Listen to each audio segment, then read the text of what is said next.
El día de hoy presentamos la Norma Internacional de Información Financiera 10, Estados Financieros Consolidados.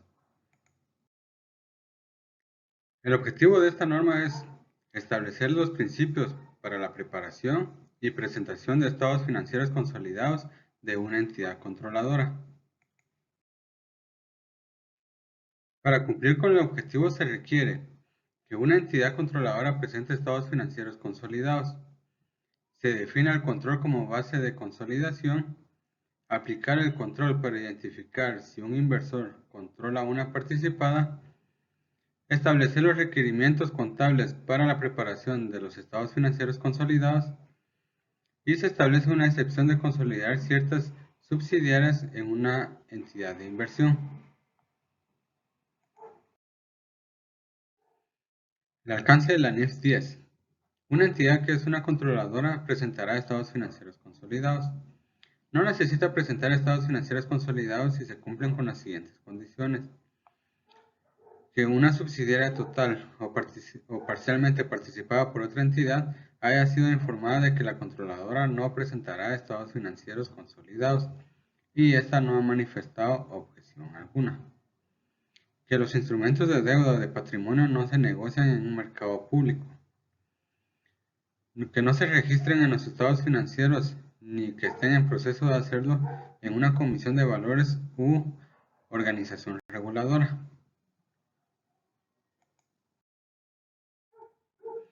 Control.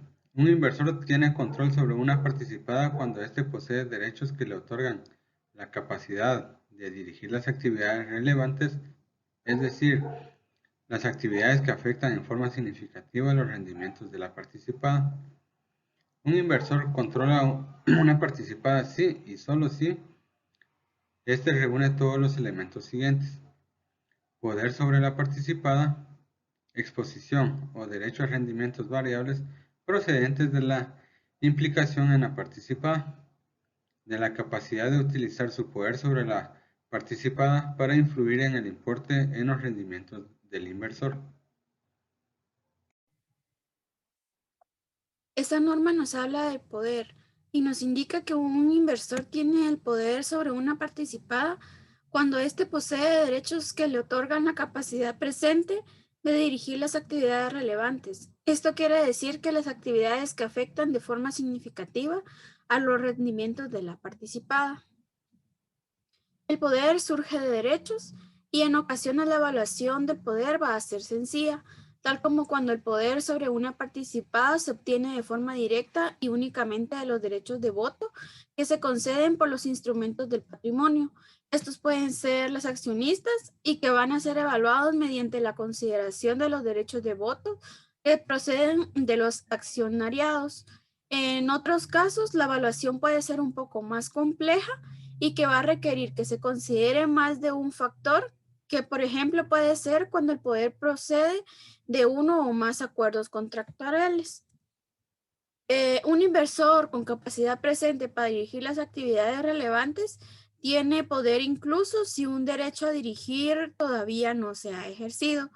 La evidencia de que el inversor ha estado dirigiendo actividades relevantes puede ayudar a determinar si el inversor tiene poder, pero esta evidencia no es en sí misma concluyente para determinar si dicho inversor tiene poder sobre una participada. Si dos o más inversores ostentan cada uno de los derechos existentes que le concede la capacidad unilateral para dirigir actividades relevantes diferentes, el inversor que tiene la capacidad presente para dirigir las actividades que afectan de forma más significativa a los rendimientos de la participada que tienen un poder sobre la participada. Un inversor puede tener el poder sobre una participada, incluso si las otras actividades tienen derechos existentes que le van a conceder la capacidad presente de participar en la dirección de las actividades relevantes. La norma nos da un pequeño ejemplo, que es cuando otra entidad tiene influencia significativa, pero sin embargo, un inversor que mantiene solo derechos protectores no tiene poder sobre una participada y en consecuencia no va a controlar a esta. Continuamos con el tema de los rendimientos. Un inversor está expuesto o tiene derecho a rendimientos variables procedentes de su implicación en la participación, cuando los rendimientos del inversor procedentes de dicha implicación tienen el potencial de variar como consecuencia del rendimiento de la participada. Los rendimientos del inversor pueden solo ser positivos, solo negativos o ambos, positivos y negativos. Continuando siempre con el tema de rendimientos, podríamos decir, por ejemplo, que aunque solo un inversor puede controlar una participada, más de una parte puede compartir el rendimiento de la participada. Por ejemplo, tenedores de participaciones no controladoras pueden compartir las ganancias o distribuciones de una participada. Teniendo el conocimiento sobre lo que es el poder y el rendimiento, la vinculación que nos habla la presente NIF nos indica que si un inversor controla una participada, si el inversor no tiene solo poder sobre la participada y la exposición o derecho al rendimiento variable procedente de su implicación en la participación, sino también puede tener la capacidad de poder utilizar su poder para influir en el rendimiento del inversor como consecuencia de dicha implicación en la participada. La vinculación también nos habla que un inversor con derechos de toma de decisiones puede determinar si es principal o un agente. Esto lo podemos encontrar dentro de la guía de aplicación de los párrafos B58 a la B72, donde nos indica que un inversor que es un agente no controla una participada cuando ejerce derechos de toma de decisiones que le han sido delegados. Dentro de estos apartados nos indica que un agente es una parte dedicada principalmente a actuar en nombre y a beneficio de otra parte o partes, el principal o principales, y por ende no controla la participada cuando ejerce autoridad para la toma de decisiones. Dentro de los requerimientos de contabilización de la NIF 10, nos habla que una controladora elaborará sus estados financieros consolidados utilizando políticas contables uniformes para la transacción y otros sucesos que, siendo similares, se hayan producido en circunstancias parecidas. Asimismo, nos indica que la consolidación de una partida iniciará desde la fecha en que el inversor obtenga el control de la participada, cesando cuando pierde el control sobre esta.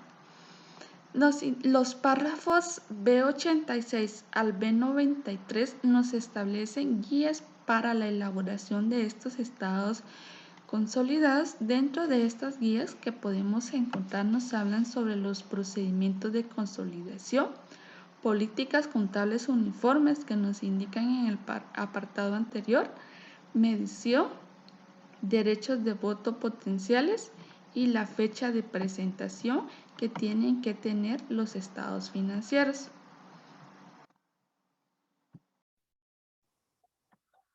Continuando con el tema de la NIF 10, tenemos las participaciones no controladoras. ¿Qué es una participación no controladora? Es el patrimonio de las subsidiarias que no es atribuible directa o indirectamente a la controladora. Es por ello que la controladora deberá presentar en los estados financieros en el patrimonio de manera separada del patrimonio de los controladores a la no controladora. También deberá presentar los cambios en la participación de las controladoras en una subsidiaria que no den lugar a una pérdida de control.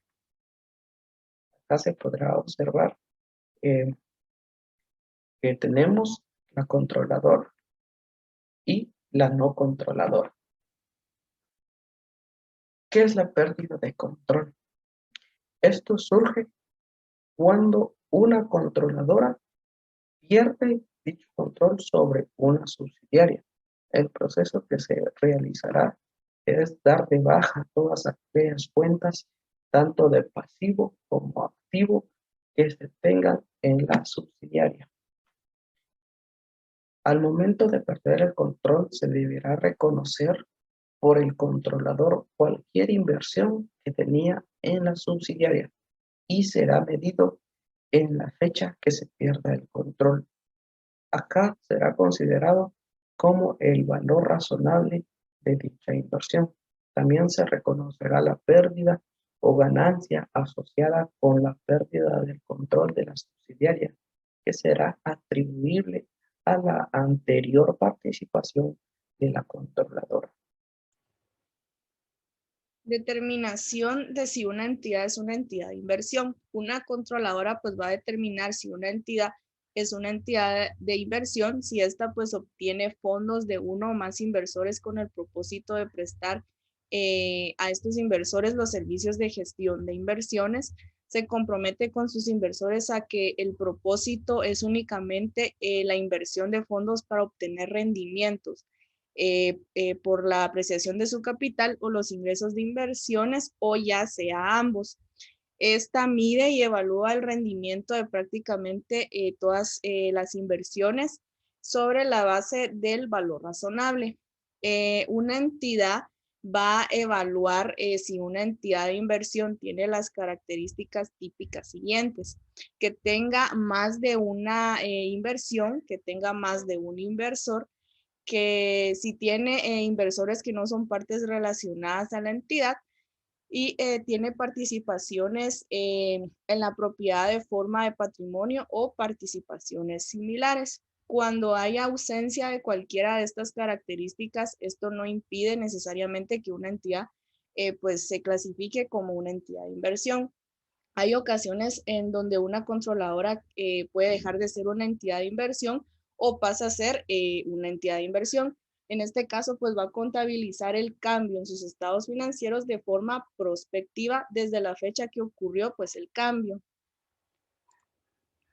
Las entidades de inversión pues pueden tener una excepción a la consolidación. Si una entidad de inversión tiene una subsidiaria que no es por sí misma una entidad de inversión y su principal actividad pues es proporcionar servicios relacionados con estas actividades, pues se deberá consolidar de acuerdo con los párrafos 19 al 26 de esta norma, y se va a aplicar los requerimientos de la NIF 3 para la adquisición de cualquier subsidiaria de este tipo.